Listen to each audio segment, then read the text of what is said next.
ठीक है 1947 से ये प्रॉपर्टी जो है ये वक्फ बोर्ड की है और उन्हीं के नाम से चली आ रही है। जेई कंसर्न जो है क्या रिपोर्ट देंगे?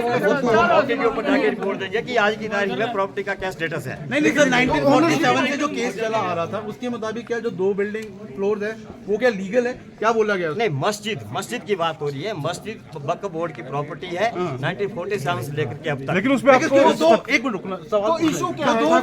इशू क्या है? इशू जो ऊपर वाली फ्लोर का है, ऊपर वाली स्टोरेज का है, इशू वो है। इशू है कि वो ओनरशिप का कोई इशू नहीं है। ओनरशिप का इशू कोई नहीं है। नहीं, जो 4 फ्लोर्स बने हैं उसमें से कितने लीगल है कितने इलीगल, उसमें क्या वो जे रिपोर्ट देगा, उसका हम रिप्लाई फाइल करेंगे। कब तक देगा जी रिपोर्ट? वो 5 अक्टूबर को केस लगा हुआ है उस तक।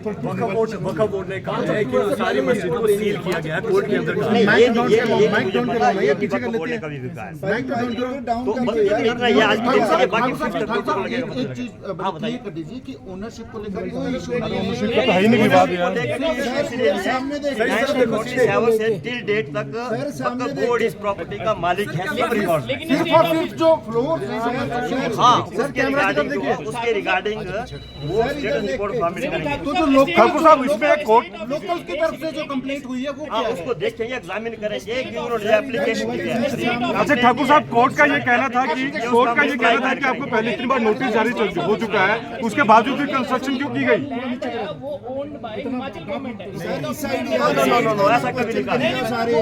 ऐसा नहीं कहा गया, ऐसा नहीं कहा गया हुआ है। ये भी लैंड जो वक्त कोर्ट की है ये क्लियर है। ये क्लियर है। अब ये बताइए, जब मामला सुनवाई चल रहा था 2010 में, तो ये इलीगल कंस्ट्रक्शन कैसे हो गया? ये तो गवर्नमेंट एमसी शिमला बताएगी और गवर्नमेंट बताएगी, एमसी शिमला बताएगी। इसमें जो नो, इस मामले में हमने तो प्रेसिडेंट जो मस्जिद कमेटी का प्रेसिडेंट को एनओसी दे दिया। उसने मैटर टेक अप करना था कॉर्पोरेशन के पास अप्रूवल के लिए। उसने किया भी, लेकिन उनको सैंक्शन नहीं मिली फॉर सर्टेन रीजंस। वो क्यों नहीं मिली, वो फिर पीछे हट गए, बैकआउट कर गए। तो उसके बाद वो मामला उनके बीच का है। इस मामले में जो बोर्ड का इसमें कोई लेना फर्स्ट देना नहीं। लिटिगेशन जो हुई थी या एमसी की तरफ से जो वो कब शुरू हुआ? क्योंकि हमें तो अब नोटिस आया, तो हम तो अभी का बता सकते हैं ना। पहले कब से प्रोसीडिंग चल रही है। आपको कब आया जी? हमें तो अभी इस डेट के लिए है। हाँ, तो इससे पहले जो नोटिस जो मस्जिद को 34 नोटिस सर्व किए गए थे, वो तो सलीम टेलर को था ना जो वहाँ रहते थे। जो वहाँ रहते जो 2010 में जो सामने सलीम टेलर उसमें वक्त कोर्ट नहीं था। वक्त बोर्ड इन्वॉल्व था उसमें। मैं स्टेट ऑफिसर हिमाचल प्रदेश वक्फ बोर्ड हूँ, कुतुबुद्दीन नाम है मेरा। और आज मामला लगा है, क्या कोई रिकॉर्ड मांगा गया है?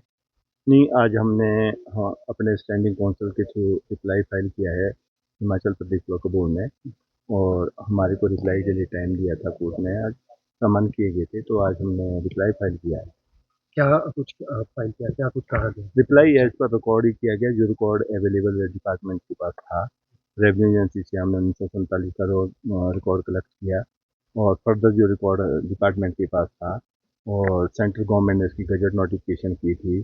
सर्वे कमिश्नर अपॉइंट हुआ था इसमें सेंट्रल गवर्नमेंट की ओर से ही। स्टेट गवर्नमेंट उस टाइम पंजाब यहाँ था, क्योंकि 1971 हिमाचल सरकार बनी तो हिमाचल अस्तित्व में आया। तो उससे पहले पंजाब जलंधर से इसका चलता था। तो इसमें पीसीएस हैं बराड़ साहब, उनको जो है पीसीएस को सर्वे कमीशन लगाया गया सेंट्रल गवर्नमेंट की तरफ से। उन्होंने, उनकी टीम ने सर्वे किया, और उनके नीचे तहसीलदार होते हैं, जॉइंट सेक्रेटरी होते हैं, जो भी प्रोसेस होता है, तो उन्होंने सर्वे किया। सर्वे में इतनी सारी प्रॉपर्टी का सर्वे करके सेंट्रल गवर्नमेंट को उसका रिपोर्ट करी। तो सेंट्रल गवर्नमेंट ने सर्वे रिपोर्ट के मुताबिक इसका गजट 15 अगस्त 1970 को इसका गजट कर दिया कि जो प्रॉपर्टी वक्फ की है, मस्जिद है या कब्रिस्तान है या कोई दूसरी प्रॉपर्टी है, जिसमें ये प्रॉपर्टी भी एक है। बातें उठ रही थी कि ये सरकारी जमीन है, वक्फ बोर्ड का कोई लेना देना नहीं है, इस तरीके की कागज भी डिस्प्यूट ये नहीं है इसमें।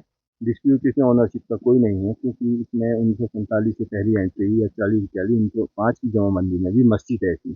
1907 की जमाबंदी यहाँ पर अभी मिलती है, अवेलेबल होती है हमारे हिमाचल शिमला में। तो 1907 की जमाबंदी में भी ये मस्जिद गैर मुमकिन मस्जिद लिखी गई है। और अब फर्दर जो इसमें डिस्प्यूट आया वो इसकी डेवलपमेंट का आया कि इसमें फर्दर डेवलपमेंट कैसे हुई, ये डिस्प्यूट है। तो वो आज कोर्ट ने भी इस चीज़ को माना है, और डिस्प्यूट ये नहीं है कि ये प्रॉपर्टी किसकी है, कैसे है। दूसरा ये कहें कि रिप्लाई आज 14 साल बाद जो है तो बोलने कर दिया है, देरी यहाँ पर क्यों हुई है, इस बारे में थोड़ा बताइए। इसमें हमारे को 2023 में एमसी शिमला की तरफ से नोटिस रिसीव हुआ था कि आप अपना पक्ष रखें इसमें, तो हमने उसमें इससे पिछली हियरिंग में अपनी रिप्लाई दी थी इनको, और फिर उसके बाद दोबारा समन आया और फिर आज और रिप्लाई हमने डिटेल रिकॉर्ड के मुताबिक आज फाइल की। पहले की अगर बात हुआ तो कितना मुमकिन था, और आपको नहीं, ऐसा है कि बाहर से लोग हर स्टेट में आते जाते हैं, इसी तरह से यहाँ पर भी कुछ लोग आए हुए हैं, अपने रोजी रोटी के लिए जाते हैं, हिमाचल के लोग भी बाहर जाते हैं, तो उस हिसाब से नमाज पढ़ने वाले जो हो गए लोकल लोग वहाँ पर थे, तो उनको एक हमारे को एप्लीकेशन दी थी कि भाई हमारी कमेटी एक वहाँ पर गठित कमेटी है, हमारे को एनओसी दी जाए, हमने इसको दोबारा से रिकंस्ट्रक्ट करना है, क्योंकि इसमें यहाँ पर नमाज पढ़ने ज़्यादा हो गए हैं और नमाज के लिए यहाँ पर जगह कम पड़ रही है। तो एमसी वक्फ बोर्ड ने विद कंडीशन इनको एनओसी दे दी थी कि आपकी course of law MC Shimla TCP से नक्शा पास करवा करके फर्दर कंस्ट्रक्शन करें अपने कॉस्ट एंड रिस्क पे। ये हमारी कंडीशन थी, ये हमारी कंडीशन जहाँ भी एनओसी डिपार्टमेंट देता है तो उसमें होती है, हर उसमें होती है, क्योंकि एक डिपार्टमेंट है, डिपार्टमेंट कभी किसी को ये नहीं बोला कि आप गलत काम करो, गलत काम के लिए नहीं है बच्चे। तो आपका क्या ये तो मैटर पेंडिंग है कोर्ट में, अब ये कोर्ट को देखना है कि ये गलत हुआ या सही हुआ है। बाकी जो एमसी शिमला की टीम है नीचे की, कमिश्नर साहब से नीचे की, वो देख रही है इसको गहनता से, तो वो फर्दर है इसमें आ जाएगा सामने। नमाज अभी होती रहेगी इस मस्जिद में? नमाज उसमें मस्जिद पहले भी थी, नमाज के लिए आते हैं, तो उनको इंस्ट्रक्शन दी गई है कि आप किसी तरह का इस तरह का हुलंग न मचाएं, और किसी लोकल लोग वहाँ पर लोकल घर भी हैं, वहाँ पर लोकल रेजिडेंट है, हिमाचल प्रदेश वक्फ बोर्ड के किराएदार हैं, जो कि गैर मुस्लिम ही किराएदार हैं कह रहे हो, तो हमने उनको इंस्ट्रक्शन दे दी आप किसी को भी इस तरह की वो ना करें, और सारे ही हैं, क्योंकि हमारा 95% टेनेट से हिमाचल प्रदेश में वक्फ बोर्ड में गैर मुस्लिम ही है, मुस्लिम भाइयों के अलावा दूसरे भाई हैं जो वो भी भाई हैं हमारे, तो इसमें ऐसा डिस्प्यूट कुछ नहीं है कि भाई ये मुस्लिम है, ये हिंदू है, ये सिख है, ये ईसाई है, बुद्ध पार्टी है, ऐसा डिपार्टमेंट में कोई भेदभाव नहीं है। दूसरा एक सवाल और अंदर जो कोर्ट के अंदर यहाँ पे जमीन अंदर रखी गई है, इसके बारे में जब डिपार्टमेंट को यही पता नहीं, मतलब जब ये पता हम हमारे को नहीं है कि भाई हमारे जो है कैसे कंस्ट्रक्शन है कुछ हुई, तो जब एमसी डिपार्टमेंट ने एनओसी दे दी थी, तो उसके बाद वो हमने ये उनकी कॉस्ट रिस्क पे दे दी थी कि भाई आप ही इसका खर्चा बियर करेंगे, उसमें स्पेशल है कि इसके लिए डिपार्टमेंट ही पैसा देगा, तो वो उन्होंने नक्शा पास करके अपने चैरिटेबल जो डोनेशन आता है, लोकल पब्लिक का आता है, वो डोनेशन से बनानी थी उन्होंने। हाँ जी। ठीक है।